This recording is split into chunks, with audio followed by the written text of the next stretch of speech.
सरफरोशी की तमन्ना अब हमारे दिल में है, देखना है जोर कितना बाजुए कातिल में।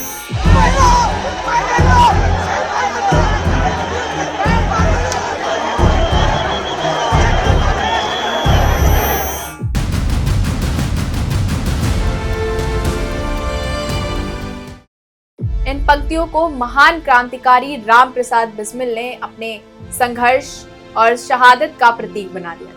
उस दौर में ये आवाज ब्रिटिश हुकूमत के खिलाफ एक चुनौती थी, एक ऐसी चुनौती जिसमें कहा गया था कि भारतीयों के दिलों में आजादी के लिए मर मिटने का जज्बा कितना है और दमन करने वालों की ताकतों में उन्हें रोकने की कितनी ताकत। दशकों बाद एक बार फिर दिल्ली की सड़कों पर आंदोलन की आवाज गूंजी। जंतर मंतर से संसद तक मार्च करते प्रदर्शनकारी अपने सवालों और मांगों के साथ पहुंचे। हाथों में तख्तियां थी, जुबान पर नारे थे और मकसद था अपनी बात सत्ता के दरवाजे तक पहुंचा देना। बारिश की हल्की फुहारें, हाथों में तिरंगा, हजारों युवाओं की भीड़। कोई महाराष्ट्र से आया था, कोई जम्मू कश्मीर से, कोई बिहार से तो राजस्थान से।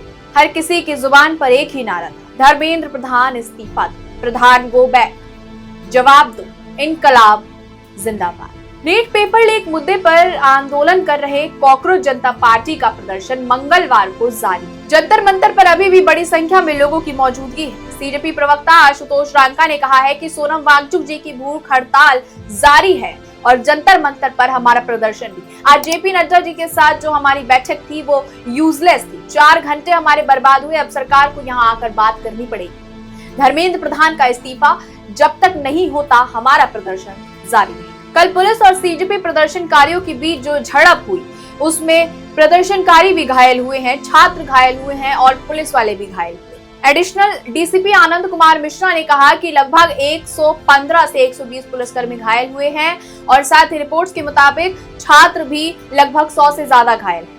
सीजेपी फाउंडर अभिजीत दीपके ने दिल्ली पुलिस से सवाल पूछा है कि अब तक कितने लोग पुलिस हिरासत में हैं। साथ ही उन्होंने दिल्ली पुलिस से मांग की है कि हिरासत में लिए गए छात्रों को तत्काल छोड़ा जाए। दिल्ली पुलिस ने Connaught place police station, parliament street police station और अन्य पुलिस स्टेशनों 5 एफआईआर दर्ज की। पुलिस ने बताया कि सीसीटीवी के जरिए आरोपियों की पहचान भी की जा रही है। सोमवार को कॉकरोच जनता पार्टी और केंद्र सरकार के बीच बातचीत का पहला दौर पूरा हो चुका है। चर्चा के लिए सीजेपी के 2 प्रवक्ता सौरभ दास और आशुतोष रांका जेपी नड्डा के आवास पर पहुंचे और 3 सूत्रीय डिमांड लिस्ट जेपी नड्डा के हाथों में सौंपी। केंद्रीय स्वास्थ्य मंत्री के साथ मीटिंग से पहले सीजेपी ने दावा किया था कि सरकार की तरफ से उन्हें बातचीत के लिए बुलाया जा रहा है और बैठक के लिए उनके 2 प्रवक्ता जेपी नड्डा से मिलने जा रहे हैं।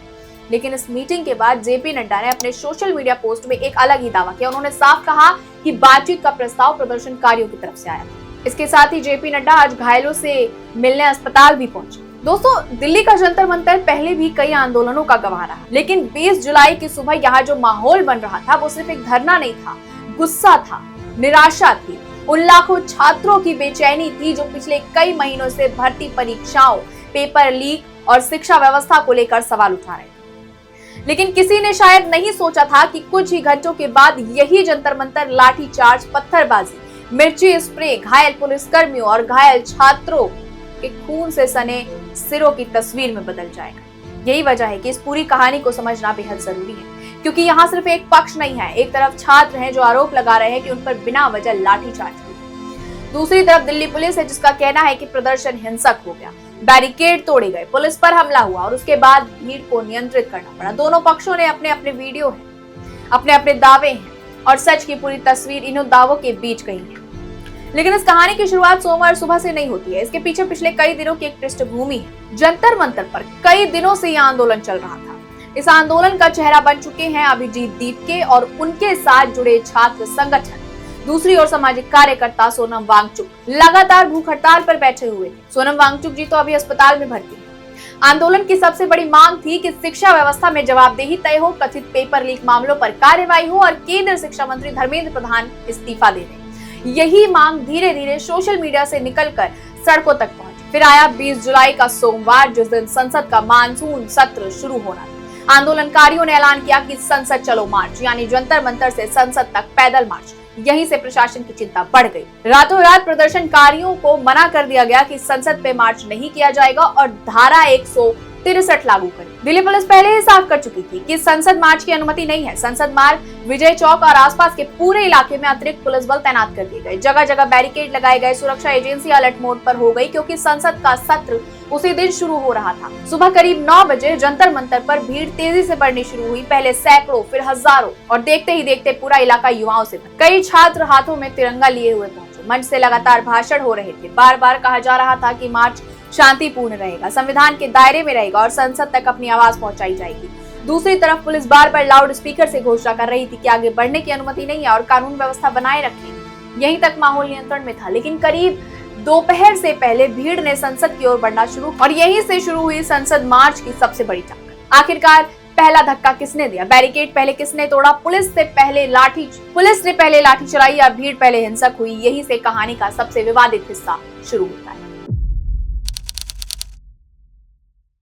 दोपहर चढ़ते चढ़ते जंतर मंतर का माहौल बदलने लग गया। मंच से बार बार संसद की ओर बढ़ने की अपील हो रही थी। हजारों छात्र नारे लगाते हुए आगे बढ़ने लगे। उनके हाथों में तिरंगा थे, पोस्टर थे, शिक्षा व्यवस्था में बदलाव की मांग करने वाले बैनर थे। दूसरी ओर संसद मार्ग की ओर जाने वाले सभी रास्तों पर दिल्ली पुलिस की तैनाती थी। बैरिकेड लगाए जा चुके थे। पुलिस लगातार भीड़ से अपील कर रही थी। कुछ देर तक दोनों तरफ सिर्फ बातचीत चलती रही। पुलिस प्रदर्शनकारियों से पीछे लौटने की अपील करती रही, जबकि आंदोलनकारी अपने प्रतिनिधि को आगे जाने देने की मांग पर अड़े रहे। लेकिन जैसे जैसे भीड़ बढ़ती गई, बैरिकेड के पास दबाव बढ़ने लगा। आगे खड़े लोग पीछे से आ रही भीड़ के दबाव में बैरिकेड तक पहुंच गए। यहीं से धक्का मुक्की शुरू हुई। कैमरे में रिकॉर्ड हुई कई तस्वीरों में प्रदर्शनकारी बैरिकेड पकड़कर आगे बढ़ते दिखाई देते हैं। वहीं दूसरी ओर पुलिस उन्हें रोकने की कोशिश करती नजर आती है। देखिए, कुछ ही मिनटों में हालात पूरी तरह बदल गए। पुलिस का कहना है कि भीड़ ने बैरिकेडिंग तोड़ने की कोशिश की और सुरक्षा घेरा तोड़कर संसद की ओर बढ़ना चाहिए। वहीं प्रदर्शनकारियों का आरोप है कि पुलिस ने उन्हें आगे बढ़ने से रोकने के लिए जरूरत से ज्यादा बल प्रयोग किया। दोनों पक्ष अपने अपने दावे पर कायम है और यही इस पूरे विवाद का सबसे बड़ा सवाल बन गया। तभी अचानक भीड़ में अफरा तफरी मचती है। कुछ वीडियो में पुलिस जवान लाठियां चलाते हुए दिखाई देते हैं। कई छात्र भागते नजर आते हैं। कुछ जमीन पर गिर जाते हैं। चीख पुकार मच जाती है। सोशल मीडिया पर वायरल हुए कई वीडियो इसी पल को अलग अलग एंगल से दिखाते हैं। कहानी यहाँ खत्म नहीं होती है। जैसे ही लाठीचार्ज के वीडियो सामने आने लगे, दूसरी तरफ से भी ऐसी वीडियो सामने आए जिनमें कुछ प्रदर्शनकारी पुलिस की ओर पत्थर फेंकते दिखाई दे रहे हैं। वहीं एक वीडियो ऐसा भी सामने आया जहां मिर्ची स्प्रे का इस्तेमाल किया गया है, जिससे कई पुलिसकर्मी की आंखों में जलन हुई और ड्यूटी प्रभावित हुई। यानी कुछ ही मिनटों में पूरा घटनाक्रम एक तरफा नहीं रहा। सड़क पर दोनों तरफ से आरोप लग रहे थे और दोनों तरफ लोग घायल हो रहे थे। दिल्ली पुलिस के अनुसार इस झड़प में सबसे बड़ी संख्या में पुलिसकर्मी घायल हुए। कई जवानों को अस्पताल ले जाना पड़ा। पुलिस का दावा है कि सरकार संपत्ति को भी नुकसान पहुंचा और इसी आधार पर हिंसा, सरकारी काम में बाधा, पथराव और अन्य धाराओं में केस दर्ज किए गए हैं। दूसरी तरफ आंदोलनकारी लगातार कह रहे हैं कि अगर पुलिस शांत रहती तो स्थिति यहाँ तक नहीं पहुंचती। उनका आरोप है कि शांतिपूर्ण मार्च को जबरन रोका गया और बिना पर्याप्त चेतावनी के लाठीचार्ज की। अब दूसरे पक्ष की बात सुनना भी बेहद जरूरी है। दिल्ली पुलिस के वरिष्ठ अधिकारियों ने बताया कि पुलिस ने लंबे समय तक संयम बरता, लेकिन जब भीड़ बैरिकेड तोड़कर आगे बढ़ने लगी और पुलिस पर हमला किया गया, तब कानून व्यवस्था बनाए रखने के लिए बल प्रयोग करना पड़ा। पुलिस का ये भी दावा है कि कई जवानों के सिर पर चोट आई है और कुछ को तुरंत अस्पताल ले जाना पड़ा। Delhi police appeals to all protesters to maintain peace, exercise restraint, and cooperate with the police in ensuring peace and public order. All participants are requested to conduct themselves in a peaceful manner, refrain from indulging in any unlawful or violent activities, and comply with the lawful directions issued by police officers or personnel deployed on duty.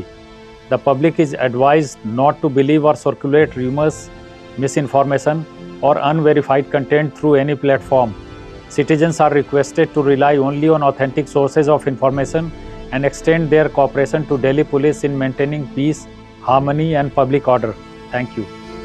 अब जंतर मंतर की तस्वीरें पूरे देश में फैल चुकी हैं। एक तरफ खून से लथपथ छात्र कैमरे पर अपनी चोटें दिखाते हैं, दूसरी तरफ पट्टी बंधे पुलिसकर्मी भी मीडिया के सामने आ चुके थे। यही अब सिर्फ एक प्रदर्शन नहीं रहा था, यह देश की सबसे बड़ी राजनीतिक और प्रशासनिक बहस में बदल चुका था।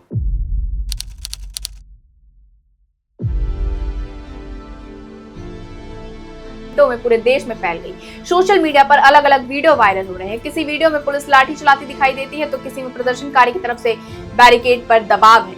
ऐसे में सबसे बड़ा सवाल बन चुका है ये कि आखिर शुरुआत किसने की? इस बीच आंदोलन से जुड़े छात्र नेताओं ने प्रेस से बात की। उनका कहना था कि वो शिक्षा से जुड़े मुद्दों को लेकर संसद तक अपनी बात पहुंचाना चाहते थे। उनका आरोप था कि उन्हें रोका गया और फिर बल प्रयोग किया गया। कई छात्रों ने कैमरे पर अपने घायल होने का दावा किया और कहा कि शांतिपूर्ण प्रदर्शन को हिंसक बना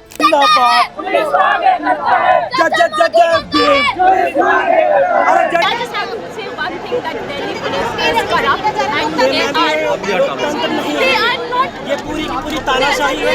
ये पूरी की पूरी मोदी, अंबानी, अडानी, अमित शाह, ये सब की इनकी तानाशाही है। ये देश को बर्बाद करना चाहते हैं। सिर्फ 2 देश लोगों के हाथ में पूरे देश की सत्ता को सौंप रहे हैं। और जब आम आदमी इनसे मुद्दा उठाते हैं तो उसको कभी एंटी नेशनल, कभी मुस्लिम, कभी आपकी मांग नहीं करें। saying whatever we want to say, we are saying it. You already know what's going on. We don't have to say anything. Police आप लोगों को सपोर्ट कर रही है कि कहीं ना कहीं आप लोगों की सुरक्षा के लिए वो कह रही है कि आप यहाँ नहीं, आप पीछे जाइए, ठीक है। और संसद आपको नहीं जाने दिया जा रहा है, तो आगे क्या करेंगे आप? मैम, हम लोग यहाँ पर बैठे हैं because we don't have a game plan. The whole reason is not this country, not this group, no. छात्रों का गुस्सा सिर्फ उस दिन की पुलिस कार्रवाई को लेकर नहीं था। इसके पीछे लंबे समय से चली आ रही नाराजगी थी। प्रदर्शनकारियों का कहना था कि अगर सरकार उनकी मांगों को पहले सुन लेती, बातचीत का रास्ता निकालती और शिक्षा व्यवस्था से जुड़े सवालों पर जवाब देती, तो शायद जंतर मंतर की तस्वीरें इतनी तनावपूर्ण नहीं होती। आंदोलनकारियों ने केंद्र शिक्षा मंत्री धर्मेंद्र प्रधान के इस्तीफे की मांग उठाई। उधर दिल्ली पुलिस ने अपनी पूरी कार्रवाई का बचाव किया। पुलिस अधिकारियों का कहना है कि संसद सत्र के दौरान सर्वोच्च प्राथमिकता थी। उनके मुताबिक मार्च की अनुमति नहीं थी। इसके बावजूद भीड़ बैरिकेडिंग तोड़कर पार जाने की कोशिश कर रही थी। पुलिस का दावा है कि कुछ प्रदर्शनकारियों ने पथराव किए, मिर्ची स्प्रे का इस्तेमाल किया और इनके वीडियो और फुटेज के आधार पर पहचान की प्रक्रिया शुरू कर दी गई है। एफआईआर दर्ज। ये प्रदर्शन सिर्फ सड़क तक सीमित नहीं रही। घटना के बाद राजनीतिक प्रतिक्रियाएं सामने आने लगी। विपक्षी नेताओं ने प्रदर्शनकारियों पर हुए कथित लाठीचार्ज पर सवाल उठाए और कहा कि लोकतांत्रिक विरोध का अधिकार छीना नहीं जा सकता। सरकार समर्थक पक्ष और कुछ नेताओं ने पुलिस की कार्रवाई को कानून व्यवस्था बनाए रखने के लिए जरूरी बताया और हिंसा के लिए प्रदर्शनकारियों के एक हिस्से को जिम्मेदार। इस तरह घटना अब शिक्षा के मुद्दे से निकलकर राजनीतिक बहस का हिस्सा बनी। जांच का दायरा बढ़ाया गया। मीडिया रिपोर्ट में सामने आया कि जांच एजेंसियां ये भी देख रही हैं कि क्या आंदोलन के आयोजन, सोशल मीडिया कैंपेन या भीड़ जुटाने के पीछे कोई संगठित डिजिटल नेटवर्क या तथाकथित टूल किट का इस्तेमाल हुआ था। वहीं कुछ रिपोर्ट में पाकिस्तान से जुड़े संभावित डिजिटल लिंक की जांच का जिक्र है। हालांकि इस स्तर पर ये केवल जांच का हिस्सा है। किसी भी एजेंसी के सार्वजनिक रूप से किसी व्यक्ति या संगठन पर ऐसे आरोपों की पुष्टि नहीं की गई, इसीलिए इसे जांच के दावे से आगे बढ़कर स्थापित तथ्य नहीं माना जा सकता। ये वो मोड़ है जहाँ पूरा नैरेटिव बदल दिया गया है। एक तरफ छात्र कह रहे हैं कि उनकी आवाज दबाई जा रही है, दूसरी तरफ पुलिस कह रही है कि कानून तोड़ा जा रहा है और तीसरी तरफ जांच एजेंसियां ये समझने की कोशिश कर रही थी कि क्या ये सिर्फ एक स्वतः स्फूर्त छात्र आंदोलन था या फिर इसके पीछे कोई संगठित रणनीति भी काम कर रही है।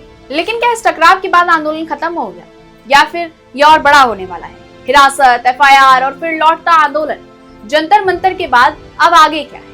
जंतर मंतर पर हुए टकराव के बाद शाम होते होते दिल्ली पुलिस ने पूरे इलाके को अपने नियंत्रण में लेना शुरू कर दिया। सुबह जहां हजारों छात्रों की भीड़ थी, वहीं शाम तक वही जगह पुलिस बैरिकेड, सुरक्षा बलों और जांच का केंद्र बन चुकी थी। प्रदर्शनकारियों के कई समूह को हिरासत में लिया गया। पुलिस ने पूरे घटनाक्रम के वीडियो को फुटेज जुटाने शुरू किए ताकि पता लगाया जा सके कि हिंसा की शुरुआत कैसे हुई और किन लोगों की भूमिका रही। लेकिन दूसरी तरफ आंदोलनकारी भी पीछे हटने के लिए तैयार नहीं थे। उनका कहना था कि जिस मुद्दे को लेकर वो सड़क पर उतरे हैं वो सिर्फ एक दिन का विरोध नहीं है। छात्रों का आरोप था कि शिक्षा व्यवस्था में लगातार सामने आ रही समस्याएं, परीक्षा व्यवस्था और युवाओं से जुड़े मुद्दे पर सरकार को जवाब देना ही होगा। पुलिस का कहना है कि लोकतांत्रिक तरीके से प्रदर्शन करने का अधिकार है, लेकिन कानून व्यवस्था को बिगाड़ने की अनुमति किसी को नहीं दी जा सकती।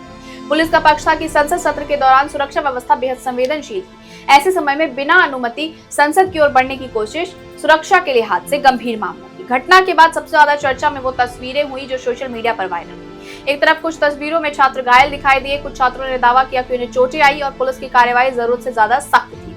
दूसरी तरफ पुलिस कर्मियों के घायल होने की तस्वीरें भी सामने आई हैं। इस पूरे मामले में दोनों ही पक्ष खुद को पीड़ित बता रहे हैं।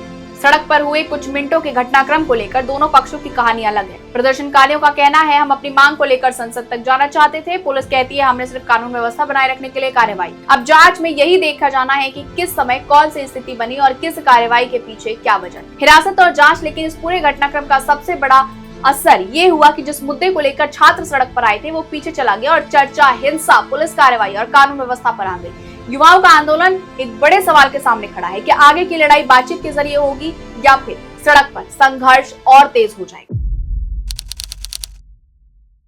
पूरे घटनाक्रम को अगर शुरुआत से अंत तक देखें तो तस्वीरें कई हिस्सों में बंटती नजर आ जाती हैं। एक हिस्सा है छात्रों की नाराजगी का, वो छात्र जो शिक्षा व्यवस्था, परीक्षा और युवाओं से जुड़े मुद्दों पर अपनी आवाज सरकार तक पहुंचाना चाहते हैं। दूसरा हिस्सा प्रशासन की जिम्मेदारी का। संसद सत्र के दौरान सुरक्षा व्यवस्था बनाए रखना पुलिस की जिम्मेदारी थी और किसी भी स्थिति में कानून व्यवस्था टूटने से रोकना ये जरूरी था। लेकिन सवाल ये है कि इस दौरान हालात इतने क्यों बिगड़े कि एक प्रदर्शन लाठीचार्ज और पथराव तक पहुंच? क्या बातचीत से रास्ता नहीं निकाला जा सकता था? क्या बल प्रयोग जरूरी था? क्या प्रदर्शनकारियों की तरफ से हिंसा हुई? इन सभी सवालों का जवाब अब जांच और उपलब्ध वीडियो फुटेज से ही साफ होगा। किसी भी लोकतंत्र में विरोध की आवाज जरूरी है, लेकिन उसी लोकतंत्र में कानून व्यवस्था बनाए रखना भी उतना ही जरूरी है। जंतर मंतर की ये घटना सिर्फ एक प्रदर्शन की कहानी नहीं है, ये उस टकराव की कहानी है जहां एक तरफ युवा अपनी बात सत्ता तक पहुंचाना चाहते हैं और दूसरी तरफ प्रशासन अपनी जिम्मेदारियों के बीच संतुलन बनाने की कोशिश करता है।